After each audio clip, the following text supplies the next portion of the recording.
అంటే జనరల్‌గా అంతమంది అంటే ఒక కుటుంబం నుంచి చాలా మంది ఎవరేమో ఇందులో అందుకే కదా మీకేం ఇదేం కుటుంబ నిర్ణయాలు తీసుకునేదేం కాదు కదా. ప్రజలు ఇదే తీసుకునే కుటుంబం నిర్ణయం. కదా. ముఖ్యమంత్రి గారు తీసుకున్న నిర్ణయాలు ఇందులో కుటుంబం అన్న మాట అసలు ఓకే. లేదు. అప్రస్తుతం.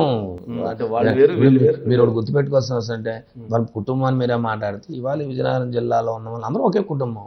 ఇక్కడున్న మా శాసనసభ్యులు, మా పార్లమెంట్ సభ్యులు, మేము అందరం పార్టీ ఫ్యామిలీ, ఫ్యామిలీ. అందరూ పార్టీ ఫ్యామిలీ, అందరూ కుటుంబంగానే ఉంటూ అన్ని కార్యక్రమాలు ముఖ్యమంత్రి గారు ఒక కార్యక్రమాన్ని నిర్దేశిస్తే ఆ కార్యదర్శిని అందరం కలిపి చేస్తాము, అందరం కలిపి నిర్ణయాలు చేస్తాం, అందరం కలిపి డిబేట్ చేస్తాం, ఒక సమావేశం పెట్టుకుని ఆ సమావేశంలో నిర్ణయాలు అలాగే చేస్తాం, డైరెక్షన్ ఇస్తాం.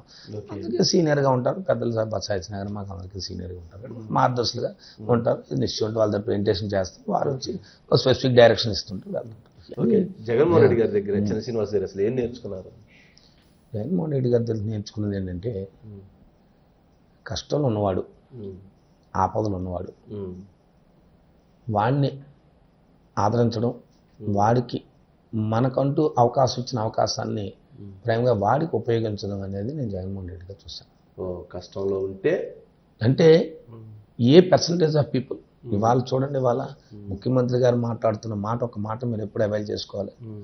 పెత్తందారి వ్యవస్థ, పేదవాడు, ఎందుకు ఈ రెండు మాటలు వారు మాట్లాడుతున్నారు? ఏదైతే ఇవాళ ముఖ్యమంత్రిగా వారు తీసుకున్న పరిపాలనలో ఎన్ని పథకాలను కానీ ఎంత పెట్టారో ఇవన్నీ ఎవరికి అవైల్ అయ్యాయి? ఏ వర్గాలకు వెళ్ళాయి? ఏ వర్గాలు ఇవాళ సాటిస్ఫాక్టరీ ఉన్నారు?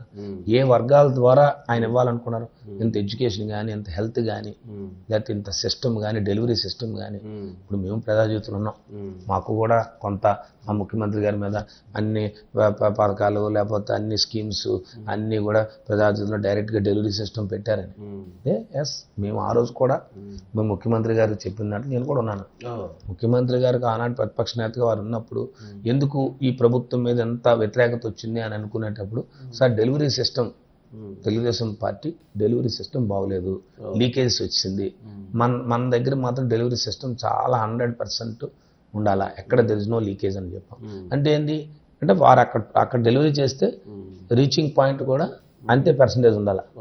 వారు 100 రూపాయలు అక్కడ ఇస్తే 100 రూపాయలు